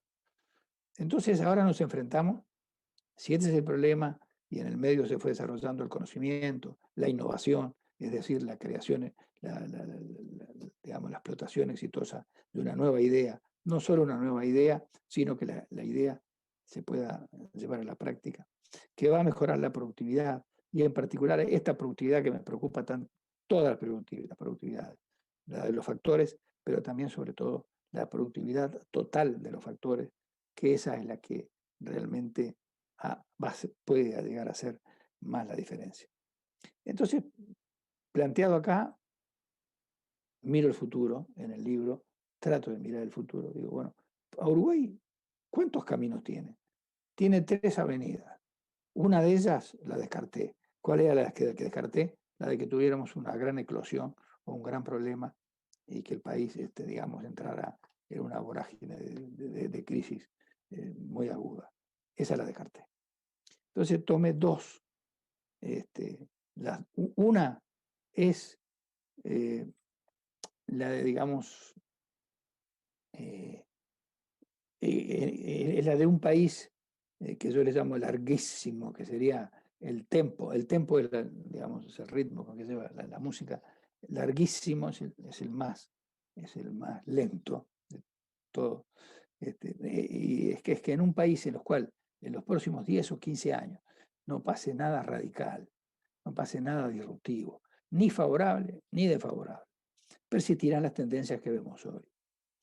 Esto es un crecimiento, un rezago relativo, se continuará dando, se continuará, y de manera que si seguimos el camino del larguísimo, que es el camino de solamente ocuparnos de los equilibrios macro, cuando podemos ocuparnos, que felizmente están bajo control y ya vienen muchos periodos de gobierno que vienen bajo control, con eso no vamos a crecer. En ese camino de larguísimo, el Uruguay del mañana, dentro de 15 o 20 años, va a ser muy parecido al Uruguay de hoy. Con los chicos yéndose, porque el Uruguay no le da oportunidades. Como decíamos, Uruguay ajusta por población. O sea, imagínense que tenemos casi el 20% de la población. Estoy dando, los datos que doy en el libro son datos oficiales. Se saben que son mucho más que estos, porque estos son los que están, por un motivo o por otro, han pasado por los consulados, pero muchos uruguayos no han pasado por los consulados. Y tener el 20% de diáspora es una cosa fuerte, fuerte. Entonces, el tercer camino, que es el que humildemente, sin ninguna pretensión, digamos, pontificante, ni nada que se le parezca, con la mayor humildad, pero también con la mayor firmeza, que si el Uruguay quiere tener una mayor prosperidad, tiene que salir del larguísimo, manteniendo los equilibrios macro en orden, pero agregándole, digamos, ciencia, conocimiento. Y en la Universidad de la República esto es la usina de este tema. Ciencia, conocimiento, innovación, para aumentar la productividad y para aumentar la competitividad, que sería el crecimiento sostenido en base, en base a la productividad. Este camino lo han seguido Finlandia, curiosamente, fue el que siguió Australia, fue el que siguió Nueva Zelanda, y ni hablar, que fue el que siguió Singapur. Tengo amigos que están, los hijos tuvieron que ir por trabajo, están trabajando en Singapur, y le preguntaba, che, ¿qué tal la educación? ¿Cómo Y mirá, tienen además de las clases profesores particulares en algunas materias. Ah, ¿por qué? Andan con problemas digamos, en fin, con la materia. No. Le exigen que tenga un profesor particular para ser mejor. El tema no es salvar ni ser bueno, sino hay que ser mejor. Y además, o sea, se dan cuenta que estamos frente a un mundo muy, muy diferente. No solo a veces en los rasgos, sino muy diferente también en la forma de pensar. Entonces, hoy ya el crecimiento del empleo, que por ejemplo históricamente ha sido el importante impulsor del crecimiento del PIB a largo plazo en el Uruguay, ya no alcanzará para elevar significativamente los niveles de bienestar de los uruguayos. La productividad deberá jugar un papel fundamental, y la productividad total de los factores, que es esta la que estoy viendo, para así tener un crecimiento que sea, en primer lugar, inteligente, es decir, que tenga la mejor innovación posible. En segundo lugar, un crecimiento que sea sostenible, es decir, que sea más verde. La profesora Roldós mencionaba las finanzas sustentables o sostenibles. Y un tercer punto que me parece claro es que el crecimiento necesita ser inclusivo, tiene que ser un desarrollo, ¿no es cierto? O sea, un país que marque desigualdades entre los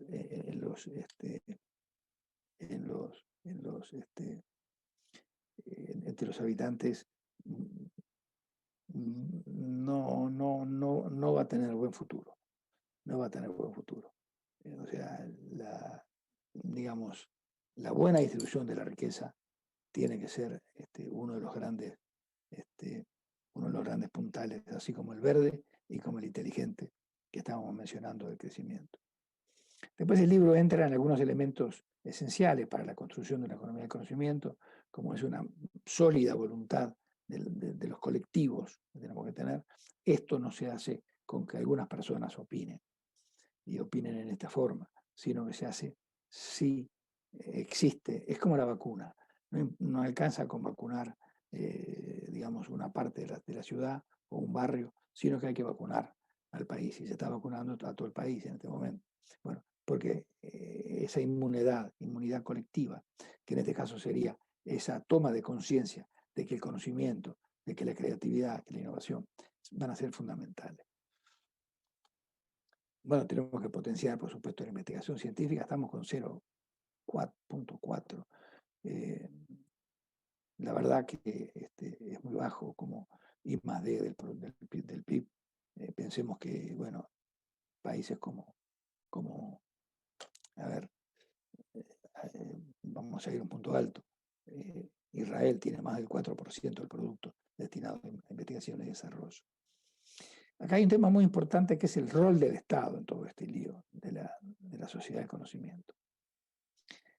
Y acá hay una economista italiana, nacida en Roma, pero el papá se mudó a Estados Unidos y ella es una gran profesora, Mariana Mazzucato, que fue mencionada por el señor decano, que tiene muchos libros buenos. Es una persona que se ha dedicado mucho tiempo a esto.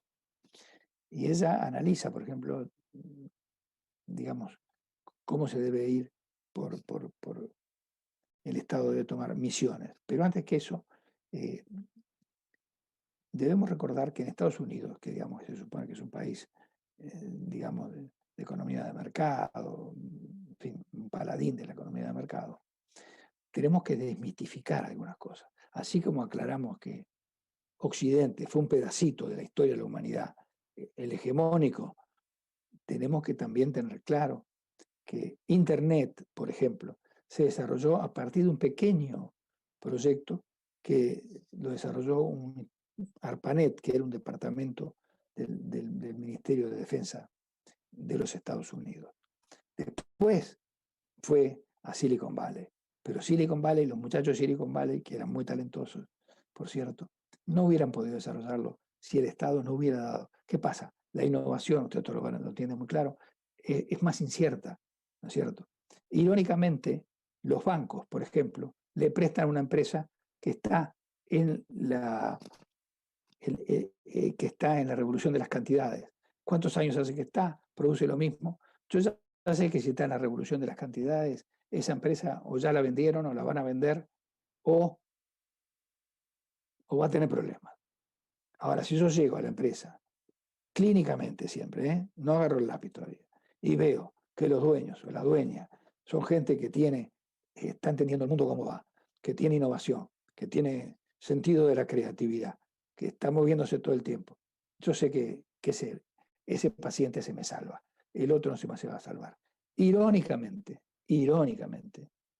el sistema financiero le presta a los que tienen muchas más posibilidades de morirse que a los que pueden llegar a salir a través de esta nueva orientación hacia el conocimiento.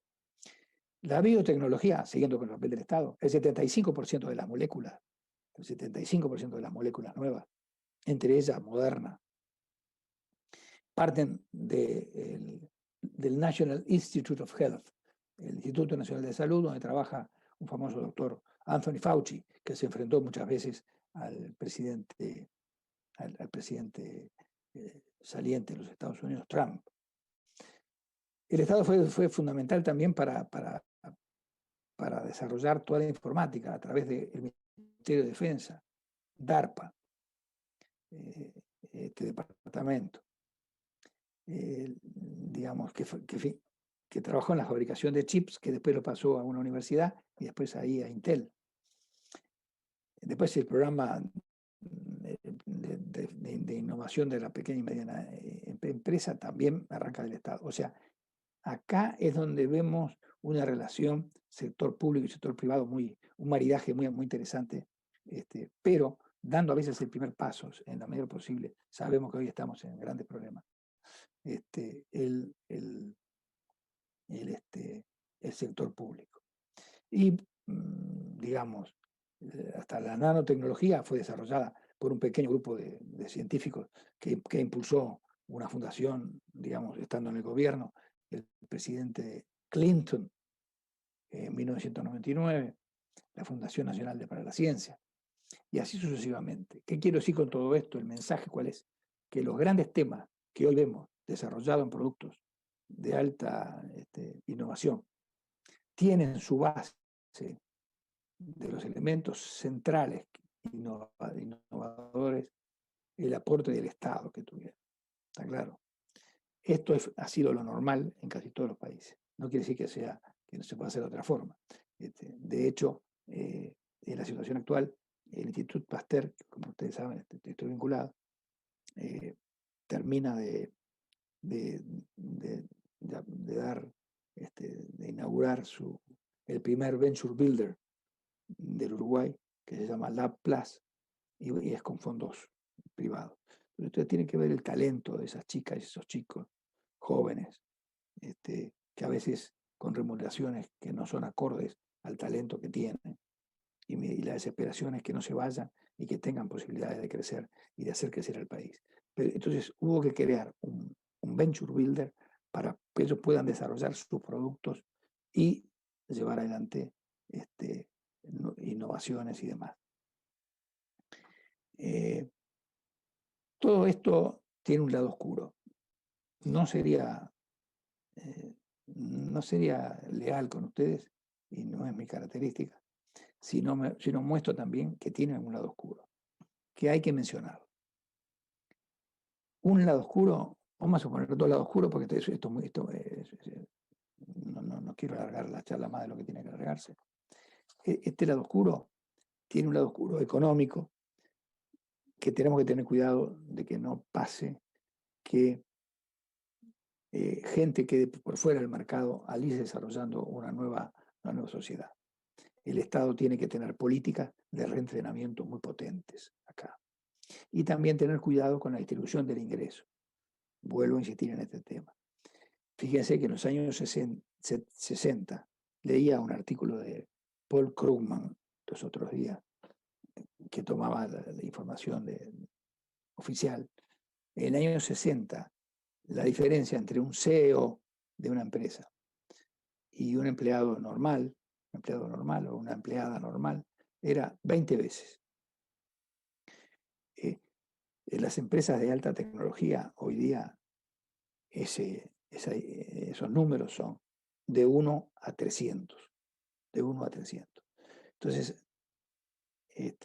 hay que tener cuidado y tener políticas sociales en particular que cubran esos desajustes muy grandes que pueden haber en los ingresos y en las destrezas que esta nueva revolución trae.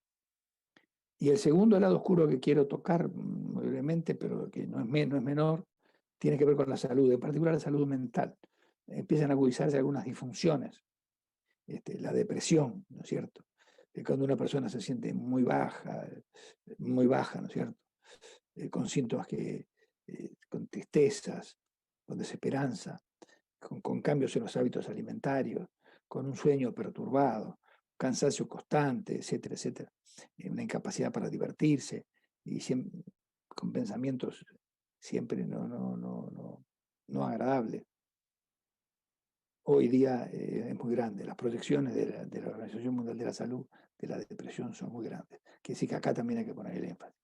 Ahí tenemos trastornos de ansiedad que puede ser, digamos, de tipo estrés postraumático, o fobia, o transformaciones de trastornos de pánicos. Otra disfunción podría ser el trastorno obsesivo. Esto lo pueden mirar más tranquilos en el libro. Y después el estrés, y el estrés crónico. El estrés en cierta escala, como muchas cosas, puede ser hasta bueno, pero cuando el estrés se hace crónico, ya la capacidad de reaccionar, que para lo que sirve, para lo que tenemos el estrés, como actúa su fisiología, ya no nos sirve. Quiere decir que hay que tener mucho cuidado con que toda esta digamos, este cambio hacia una revolución del conocimiento o una sociedad del conocimiento. Hay una distinción acá entre sociedad del conocimiento y economía del conocimiento. Economía del conocimiento es la aplicación económica del saber para hacer productos que tengan ciencia incorporada y demás.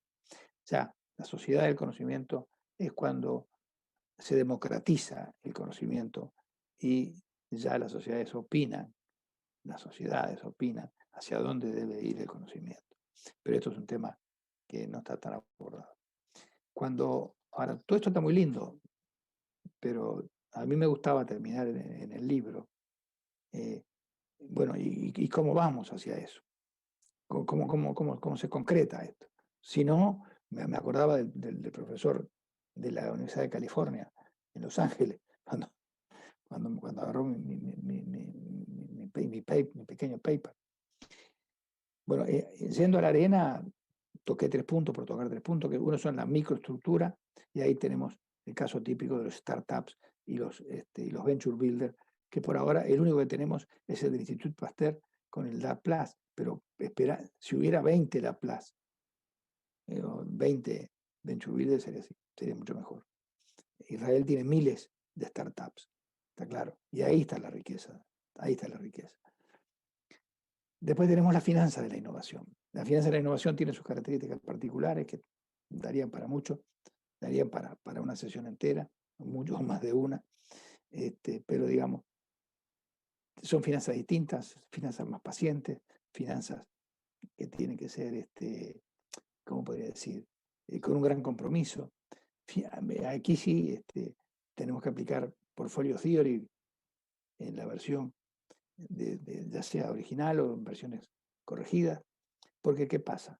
Muchos proyectos innovadores fracasan en el proceso. Si empiezan 20 proyectos, no terminan 20 proyectos bien, termina una porción minoritaria. Quiere decir que hay en eso que tener cuidado y hacer un portafolio para que, digamos, la rentabilidad se mantenga de esos fondos y demás. Y después una gobernanza, digamos, donde se marquen políticas y estrategias. Somos, creo que, el único país de América Latina que no tiene un Ministerio de Ciencia, Tecnología e Innovación. Esto es tan importante, porque el Ministerio de Ganadería, el Ministerio de Industria, el Ministerio de Turismo, el Ministerio de Medio Ambiente, todos los ministerios lo que precisan es cómo aplicar la ciencia, qué ciencia es, cómo aplicarla para resolver los problemas que tienen. Entonces tiene que haber un ministerio, no es casualidad. Un ministerio no alcanza, una dirección de un ministerio no funciona. Tiene que tener, digamos, un peso en la estructura de la gobernanza que sea muy importante, porque si no, no puede ayudar a los otros, no los va a ayudar. Además de las políticas, tenemos que tener elementos de funding, de soporte y digamos, mucha educación. Y cuando hablamos de educación, ¿cómo podría decir? Tenemos muchos problemas. Primero, la currícula. ¿Qué currícula se precisa? Yo nunca entendí todavía cuando dice vamos a hacer un nuevo plan de una educación. Pero si no sabemos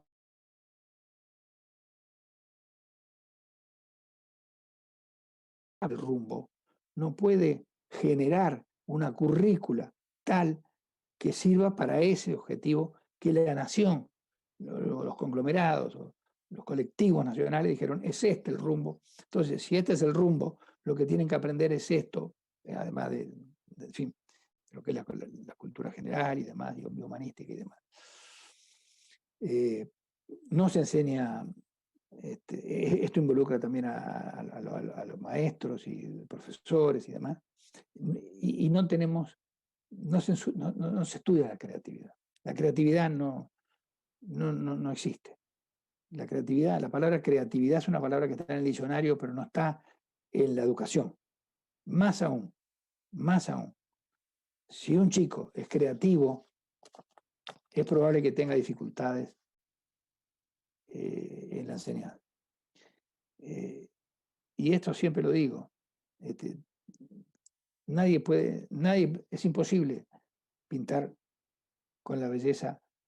Muchos quizás de los que están acá tienen hijos y saben que ese hijo, cuando le daba a ella, o la madre o el padre, unas crayolas o cualquier elemento de colores, hacía unos dibujos con unos colores fantásticos, con un riesgo brutal, que nadie lo podía hacer.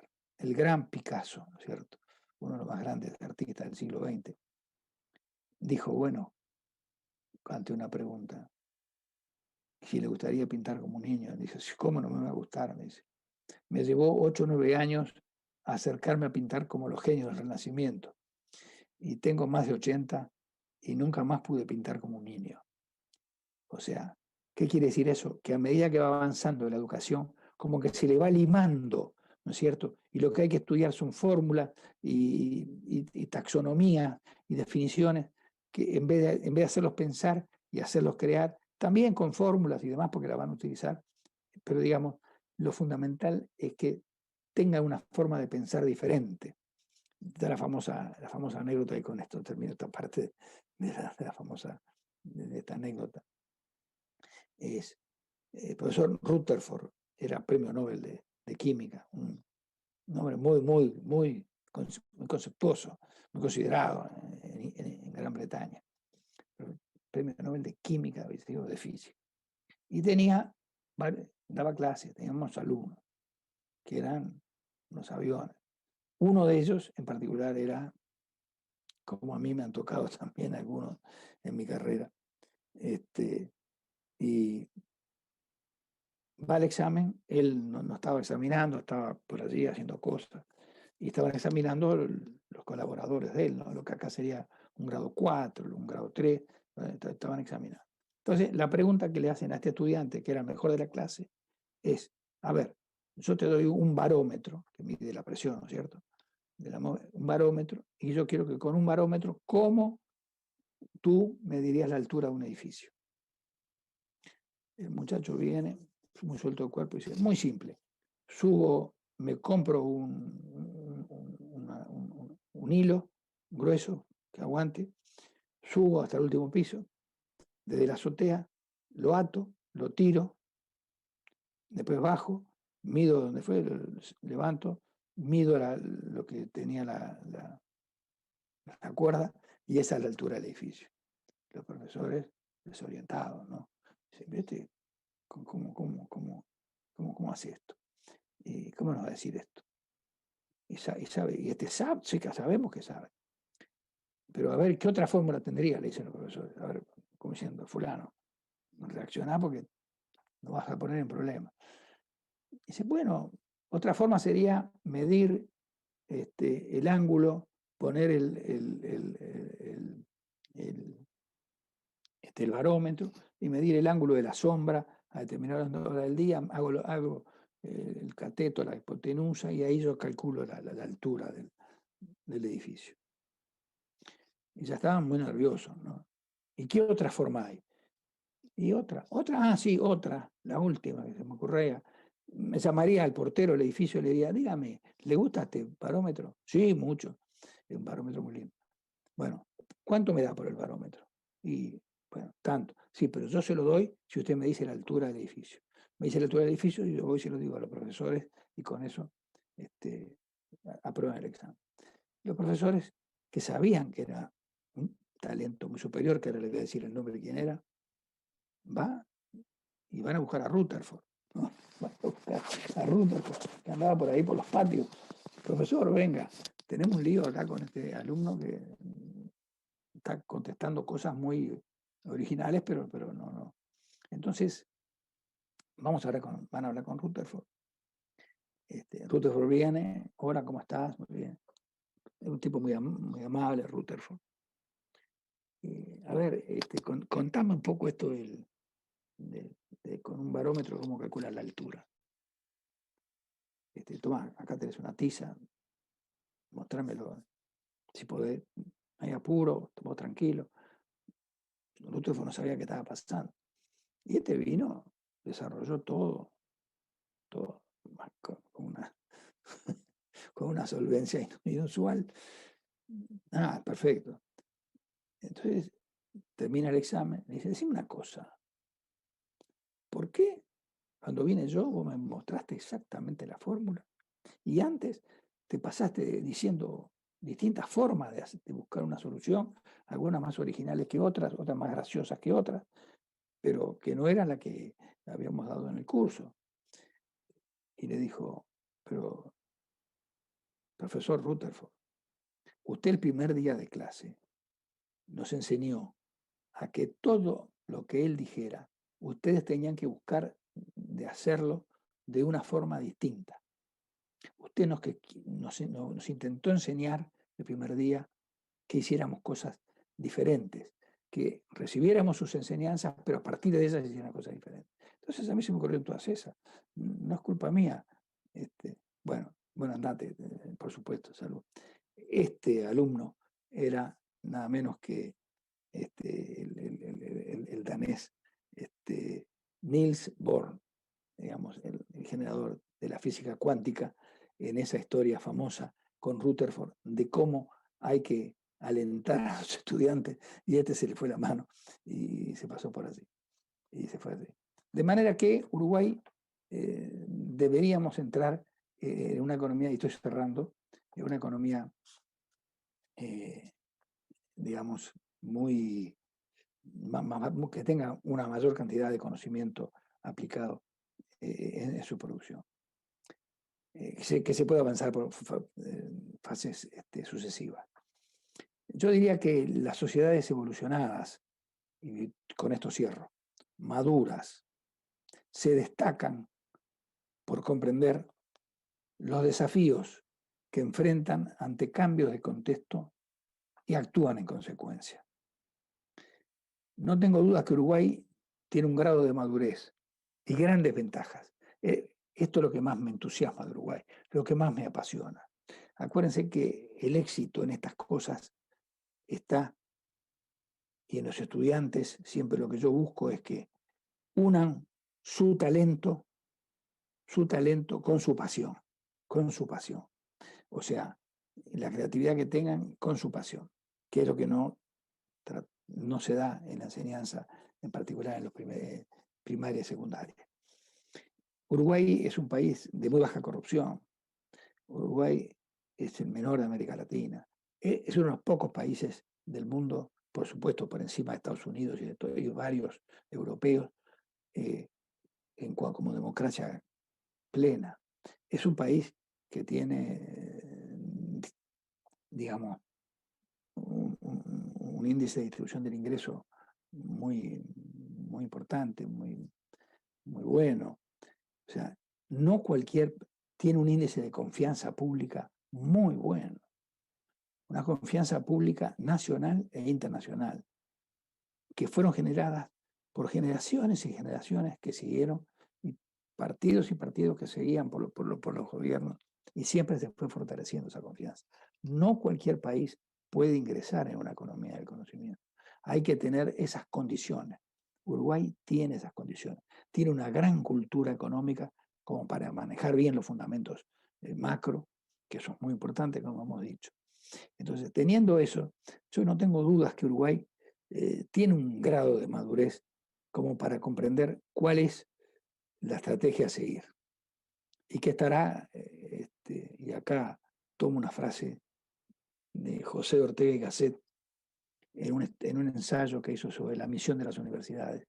Dice que estará a la altura de sus tiempos, Uruguay. Y agrega, después de una coma, Ortega y Gasset, y más precisamente a la altura de las ideas de los tiempos.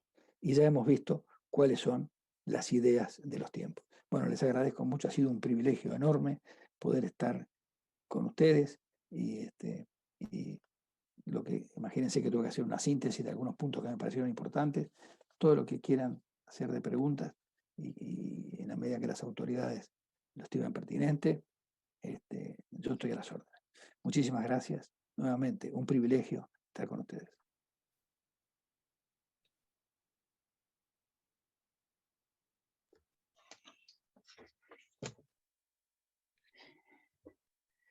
Muy bien, muchas gracias, profe. La verdad, un privilegio, como señalé al principio, compartir este rato de reflexiones en voz alta y sin perjuicio de los comentarios, dudas que se hayan planteado en el chat. Me interesaba muy brevemente quedarme con un par de ideas fuerza. Una, digamos, la urgencia de los tiempos y la necesidad de salir de la tibieza, de pasar del larguísimo ese al alegro vivace con brío que están planteados en el libro. Y el otro, un comentario que hice al principio, digamos, que dije que el libro me había parecido que estaba escrito en clave universitaria. Y después de compartir este rato contigo, la verdad, quiero reafirmar esa idea. O sea, está hecho en clave universitaria, en un lenguaje que todos pueden comprender, planteando temas que son medulares para el futuro del país. Y por lo tanto, desde mi punto de vista, digamos, el profundo agradecimiento. Esa frase final con la cual cerrabas tu presentación, haciendo referencia a la misión de la Universidad de Ortega y Gasset, está expuesta en las páginas 338 y 339 del libro. Termina diciendo Ortega y Gasset: esto significa que es forzoso vivir a la altura de los tiempos y muy especialmente a la altura de las ideas de los tiempos. Y si bien es cierto, digo, es de 1930 esta frase. O sea, digo, me interesó justamente ver de qué año es, porque justamente para mostrar la vigencia que tiene en términos digamos, del mandato, o sea, esto de que es forzoso vivir a la altura de los tiempos. Y me quedo con el mensaje francamente esperanzador con el cual cierras el libro, en el sentido de que estás convencido de que el Uruguay va a estar a la altura de los tiempos. Así que de mi parte, bueno, el agradecimiento profundo por este rato tan placentero de haber compartido estas ideas, digamos, siempre el profesor emérito de nuestra facultad, haciéndonos pasar un rato muy agradable y compartiendo enorme cantidad de conocimientos. Así que de mi parte, gracias y bueno, y escuchemos a Margarita.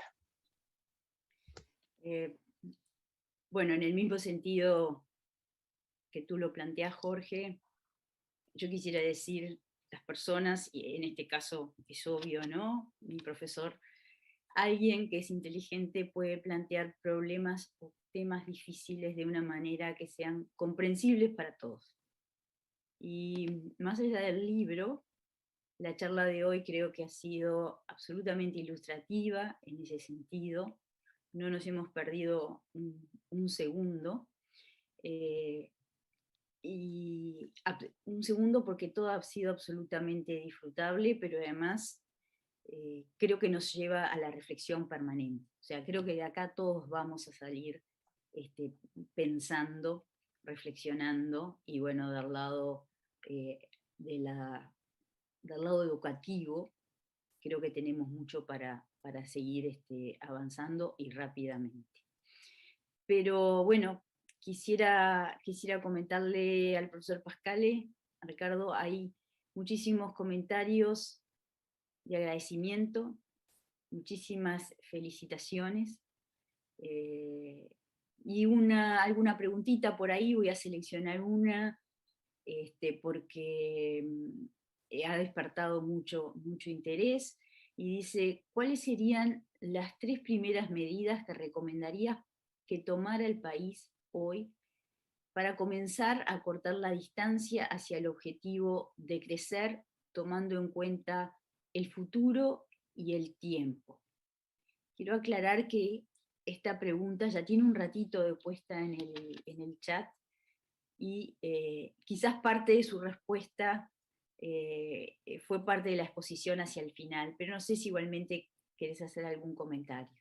Muy breve se la voy a, porque en respeto a la persona que hizo la pregunta.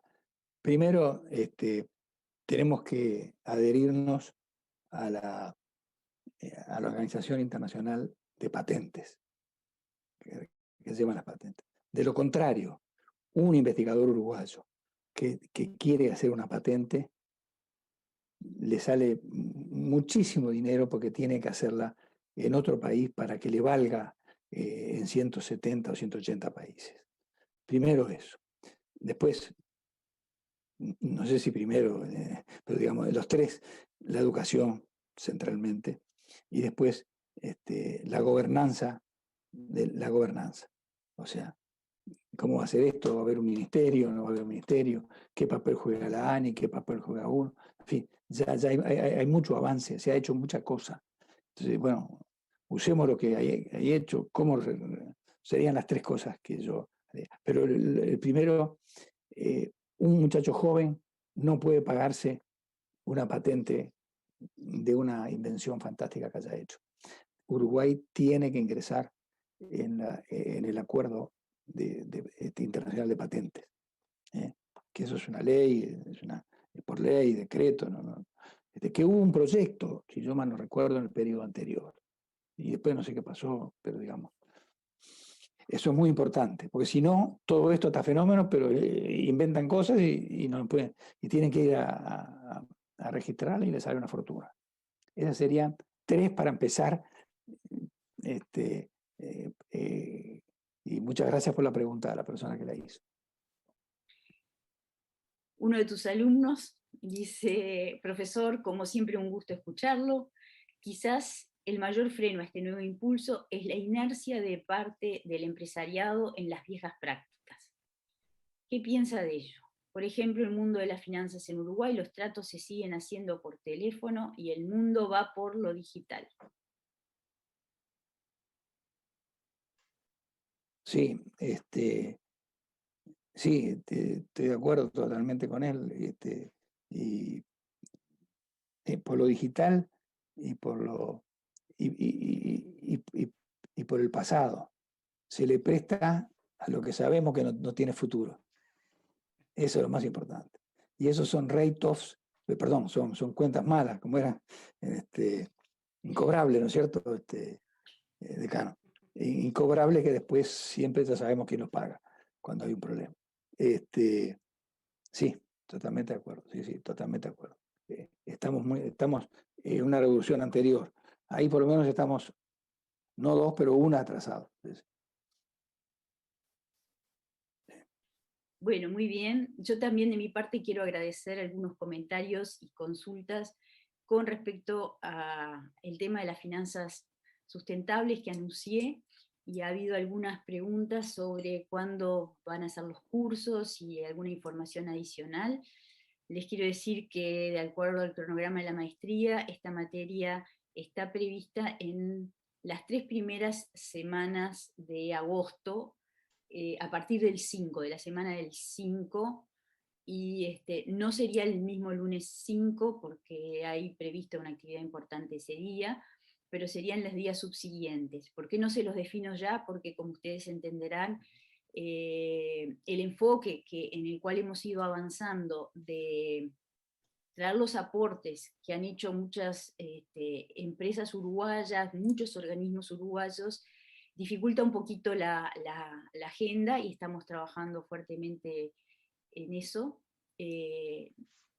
Pero bueno, va a ser en esa fecha sí o sí, y probablemente, por supuesto, no en régimen de todos los días, sino días intermedios para que los participantes puedan leer, asentar. Es un tema donde hay que leer, nutrirse, formar posiciones, ver qué pasa en el mundo. O sea, no es una materia de recetas, y vuelvo a usar una expresión de profesor Pascal. No es una materia de recetas, es un tema que se está desarrollando y que para nuestro país tenemos que desarrollarlo entre todos.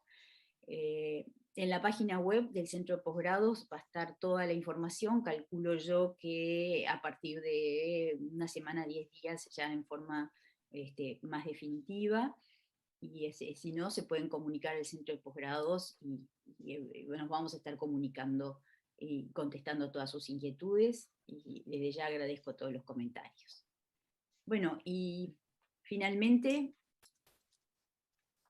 decano, si usted me permite, sí, por cerramos supuesto. esto agradeciéndole nuevamente al profesor Pascale, comentándole lo que hemos disfrutado y agradeciendo la participación de todos ustedes a través del canal de YouTube, que por suerte tenemos, porque esto nos ha permitido llegar a muchísima gente. Ha sido un orgullo y un placer. Bueno, los dejamos a todos, que tengan muy buenas noches, y nos volveremos a ver en cualquier momento.